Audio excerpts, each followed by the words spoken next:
గత కొన్ని వందల సంవత్సరాలుగా జరగనటువంటి పర్యావరణానికి సంబంధించి విధ్వంసం ఇందాకే చెప్పారు. పంచభూతాలను జగన్మోహన్ రెడ్డి గారు నాశనం చేశారు అని.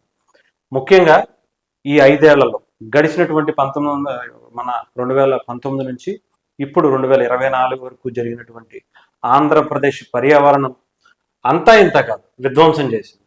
చూసారా, చాలా మంది ప్రాణాలు కూడా కోల్పోయిన పరిస్థితి. కొండ చర్యలు అంటే ఈ గ్రానైట్ క్వారీలలో అవి కూలిపోయి అక్కడ ఉన్నటువంటి కూలీలు చనిపోయిన పరిస్థితి కనిపించింది. యథేచ్ఛగా అక్రమ క్వారీలు, అనుమతి లేకుండా పేలుళ్ళు, మామూళ్ళు మత్తులో యంత్రాంగం. మామూళ్ళు ఇస్తే వాళ్ళు ఎవరికైనా సరే పర్మిషన్స్ ఇచ్చేస్తారు. కొన్ని వాటికి పర్మిషన్స్ లేకుండానే ఇష్టం వచ్చినట్టు చేసేస్తారు. అంతేకాకుండా ముఖ్యంగా అనుమతులు లేకుండానే క్వారీల్లో బాంబుల పేలుళ్ళు కావచ్చు, ఇంకొక పేలుళ్ళు. అసలు వీటికే పర్మిషన్లు ఉండవంటే కార్డులకి ఎక్కడ ఉంటాయి? ఇష్టం వచ్చినట్టు అమ్ముకోవటం, ఎవడికి నచ్చింది వాడు దోచేసుకోవచ్చు. వైసీపీ అని పేరు చెప్తే చాలు, ఆంధ్రప్రదేశ్లో ఎవడు ఎక్కడైనా సరే దోచుకుని వెళ్ళిపోవచ్చు.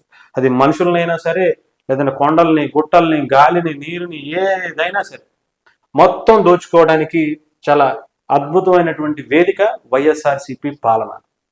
ఇది ఆంధ్రప్రదేశ్లో ఈ 5 ఏళ్లుగా జరిగినటువంటి దుర్మార్గమైనటువంటి, నిజంగా గతంలో పవన్ కళ్యాణ్ గారు కూడా చెప్పారు, పంచభూతాలను కూడా మింగేసే అనకొండది.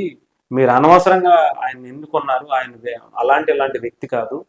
గతంలో వాళ్ళ నాన్నగారి అధికారాన్ని అడ్డం పెట్టుకుని ఎంత దుర్మార్గంగా వ్యవహరించి కొన్ని వేల కోట్ల రూపాయలు సంపాదించాడో, ప్రజల శవాల మీద ఏరుకుని తిని ప్రజల ప్రాణాల మీద నడుచుకుంటూ వెళ్ళి సంపాదించినటువంటి వ్యక్తి జగన్మోహన్ రెడ్డి అని.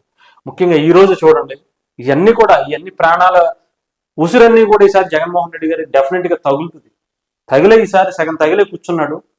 అసలు ఇలాంటి వ్యక్తిని కనీసం నేను అదే ఇప్పుడు పదే చాలా వీడియోలో చెప్తున్నా, జగన్మోహన్ రెడ్డి గారు అనే వ్యక్తి ఒక అవినీతి కోసమే పుట్టినటువంటి పార్టీని, అవినీతి చేయటం కోసమే పెట్టినటువంటి పార్టీని, అవినీతి కోసమే రాజకీయాల్లోకి వచ్చినటువంటి వ్యక్తి ఆయన మీరు ఎంత మారుద్దాం అనుకున్నా, మీరు ఎంత ఇది చేద్దాం అనుకున్నా ఆయన మారడు. ప్రజల మనిషి కాదు, ప్రజల్ని దోచుకునే మనిషి. ప్రజలకి అలా ఒక అద్భుతమైనటువంటి మ్యాప్ అంటే షో చేసి దాని వెనకాల చాలా దారుణమైనటువంటి స్కిల్స్ ఉన్నటువంటి వ్యక్తి జగన్మోహన్ రెడ్డి గారు.